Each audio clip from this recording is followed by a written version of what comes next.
नमस्कार, स्वागत है आप सभी का क्राइम की एक और नई सच्ची कहानी के साथ।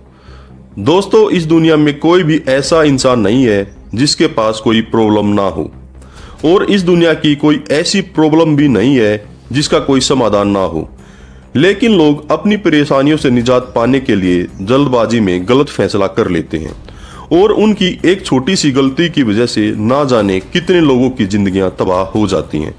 आज की कहानी में कुछ ऐसा ही होता है, जिसकी वजह से ना सिर्फ एक इंसान हमेशा के लिए इस दुनिया को छोड़कर चला जाता है, बल्कि उसके बाद ना जाने कितने लोगों की जिंदगियां भी हमेशा के लिए बर्बाद हो जाती हैं।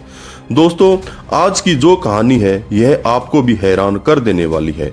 आज की जो सच्ची घटना मैं आपको सुनाने जा रहा हूं, यह घटना उत्तर प्रदेश का एक जिला पड़ता है आगरा। इसी आगरा में एक थाना लगता है सिकंदरा। सिकंदरा थाने के अधीन एक गांव आता है पनवारी, और इसी पनवारी गांव का रहने वाला होता है शिशुपाल, जिसकी उम्र लगभग 38 साल के आसपास होती है। शिशुपाल की पत्नी का नाम होता है सीता देवी, और उसकी उम्र लगभग 35 साल के आसपास होती है। शिशुपाल के 3 बच्चे होते हैं, जिसमें 2 बेटे और 1 बेटी। शिशुपाल जो खेती किसानी का काम करता था, साथ ही लोगों को ब्याज पर पैसा देने का काम करता था। इस वजह से शिशुपाल अच्छा पैसा कमाता भी था। लेकिन शिशुपाल के पास जब अच्छा खासा पैसा आने लगता है, वह कई गलत महिलाओं की संगत में भी आ जाता है। लोगों को ब्याज पर पैसा देने का काम करते करते उसकी कई लोगों से दुश्मनी भी हो जाती है। लेकिन एक दिन जब सीता को अपने पति की करतूतों के बारे में पता चलता है, तो वह गुस्से से पागल हो जाती है, और शादी को 18 साल हो जाने के बाद भी एक दिन वह अपने पति और 3 बच्चों को छोड़कर हमेशा के लिए चली जाती है। पत्नी के चले जाने के बाद शिशुपाल अपने बच्चों के साथ ही रहने लगता है। दरअसल मैं बात कर रहा हूँ 21 जुलाई 2020 की सुबह करीब 7 बजे के आसपास की। शिशुपाल अपने बच्चों को यह कहकर घर से निकलता है कि मैं खेतों में जा रहा हूँ पशुओं का चारा लाने के लिए। लेकिन दोपहर तक भी वह शिशुपाल घर वापस नहीं आता, और उसके बच्चे शिशुपाल के नंबर पर फोन करते हैं, लेकिन शिशुपाल का नंबर भी स्विच ऑफ होता है। शिशुपाल के बच्चे अपने पिता को हर जगह तलाश करते हैं, लेकिन तलाश करने के बाद भी शिशुपाल का कहीं कोई सुराग नहीं मिलता, और धीरे धीरे लगभग 1 सप्ताह बीत जाता है। लेकिन इसके बावजूद भी शिशुपाल वापस अपने घर नहीं आ पाता है।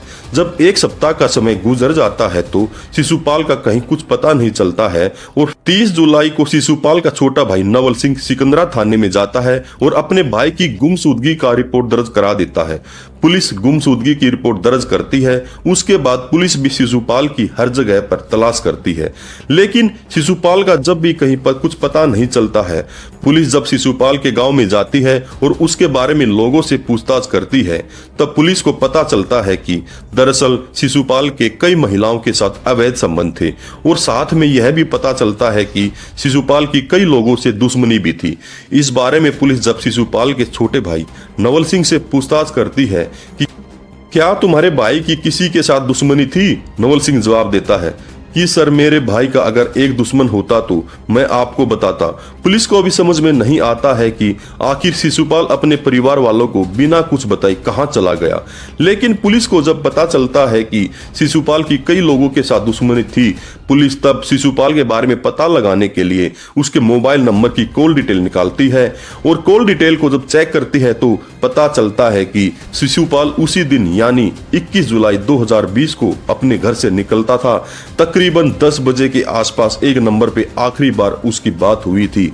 पुलिस जब उस नंबर की डिटेल को चेक करती है तो पता चलता है कि वह नंबर किसी सोहन सिंह के नाम पर रजिस्टर्ड है, और सोहन पर कोई और नहीं बल्कि शिशुपाल के ही गांव का रहने वाला है, जिसकी उम्र लगभग 35 साल के आसपास है। पुलिस को लगता है कि सोहन ही अब शिशुपाल के बारे में बता सकता है, और फिर 12 अगस्त 2020 को पुलिस अपनी टीम के साथ सोहन के घर पर जाती है और उसे अपनी कस्टडी में लेकर थाने में ले जाती है, और फिर कहीं ना कहीं सोहन के ऊपर शक होने लगता है। इसलिए पुलिस अब सोहन के साथ सख्ती से पेश आना शुरू कर देती है।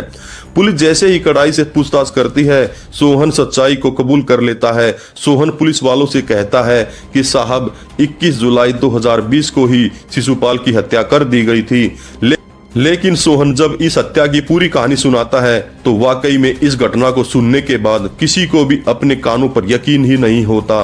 सोहन, जिसकी पत्नी का नाम चंचल है, जिसकी उम्र 32 साल के आसपास है, सोहन के 2 बच्चे हैं, एक बेटा और एक बेटी। सोहन जो एक प्राइवेट कंपनी में नौकरी करता है, थोड़े बहुत पैसे कमाता है, लेकिन सोहन एक नंबर का शराबी होता है। वह जितना भी पैसा कमाता है सारा पैसा शराब में उड़ा देता है, जिसकी वजह से सोहन के घर की आर्थिक स्थिति खराब हो जाती है। इसलिए सोहन भी कई लोगों से कर्ज ले लेता है। सोहन कर्ज लेकर अपने घर का खर्चा चलाता है, लेकिन लोगों का पैसा वापस नहीं कर पाता। इसी के चलते एक दिन सोहन शिशुपाल से भी कुछ पैसे ले लेता है और उसके बाद से शिशुपाल के घर की तरफ आना जाना भी छोड़ देता है और वादे के मुताबिक पैसा वापस नहीं करता है।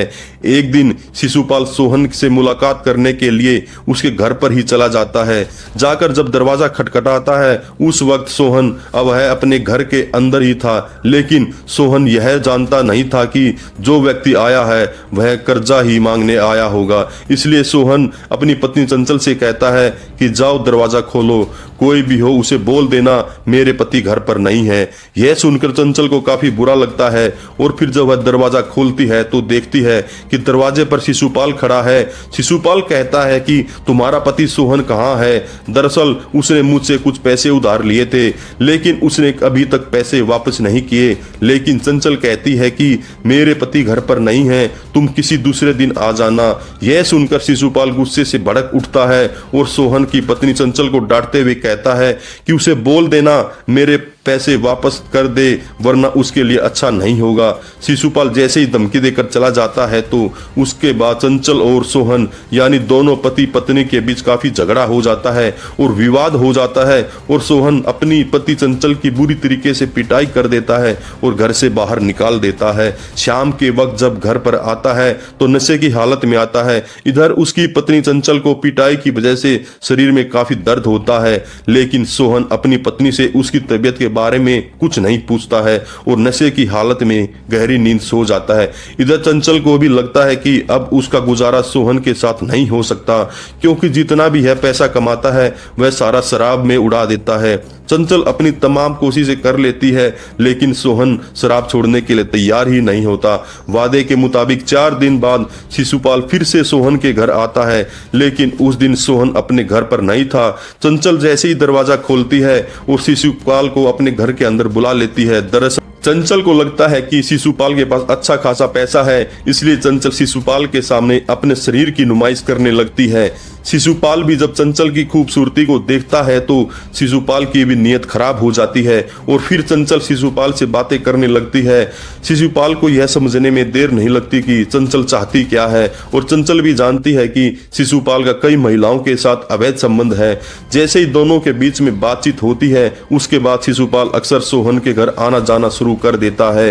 एक दिन फिर से शिशुपाल जब सोहन के घर आ जाता है तो चंचल उसे अपने घर के अंदर ही बुलाती है, बल्कि उस दिन दोनों के बीच में अवैध संबंध भी बन जाते हैं और चंचल को शिशुपाल के साथ अवैध संबंध बनाने में ज्यादा आनंद आता है। इसलिए उसके बाद तो चंचल शिशुपाल की दीवानी हो जाती है। अक्सर जब उसका पति और बच्चे जब घर से बाहर चले जाते थे वह शिशुपाल को फोन करके अपने घर बुला लेती है। यह सिलसिला दोनों के बीच पिछले कई महीनों से चल रहा था, लेकिन इस बात की जानकारी सोहन को नहीं थी। लेकिन कहीं ना कहीं यह बातें आसपास के लोगों में पता चल जाती है और जैसे ही अपनी पत्नी चंचल और शिशुपाल के अवैध संबंध के बारे में सोहन को पता चलता है कि उसकी पत्नी का शिशुपाल के साथ अवैध संबंध है, यह सोहन गुस्से से पागल हो जाता है और फिर उसी दिन शिशुपाल को जान से मारने का फैसला कर लेता है। इसलिए सोहन शिशुपाल को कत्ल करने के लिए एक षड्यंत्र रचता है और इस घटना को अंजाम देने से ठीक 2 या 3 दिन पहले शिशुपाल के नंबर पर फोन करता है और कहता है कि मैंने तुमसे जो भी कर्ज लिया था अब मेरे पास पैसे हो चुके हैं, मैं तुम्हें बहुत जल्दी तुम्हारे पैसे वापस लौटा दूंगा। और सोहन इसी षड्यंत्र के तहत 21 जुलाई 2020 को करीब 10 बजे के वक्त शिशुपाल के नंबर पर फोन करता है। दरअसल उस वक्त शिशुपाल अपने खेतों में चारा लाने के लिए गया हुआ था। जैसे ही सोहन उसके नंबर पर फोन करता है तो शिशुपाल भी सोहन से मिलने के लिए कहता है। सोहन शिशुपाल को मिलने के लिए बुलाता है और अपने प्लान के तहत शराब की बोतल लेकर आता है। सोहन शिशुपाल से कहता कि पैसे तो मैं आज तुम्हें दे दूंगा, चलो आज एक साथ बैठकर हम थोड़ी शराब पी लेते हैं। लेकिन सोहन तो अपने प्लान के चलते पहले से ही शराब में जहर मिलाकर लाया था। जैसे ही उस शराब को शिशु पीता है, शराब पीने के कुछ देर बाद ही उसकी मौत हो जाती है। उसके बाद से सोहन शिशुपाल की डेड बॉडी को पास के ही एक नाले में डाल देता है और उसके बाद वह अपने घर चला जाता है। सोहन ने अपनी यह सारी कहानी बताई जो किसी को यकीन नहीं आ रहा था। इसके बाद पुलिस सोहन की तहरीर पर अगले दिन उसे जिला अदालत में पेश करती है, जहां से उसे जेल भेज दिया जाता है। अगर आप सभी को हमारी वीडियो अच्छी लगे तो लाइक, शेयर और सब्सक्राइब जरूर करें। नमस्कार, धन्यवाद, जय हिंद, जय भारत।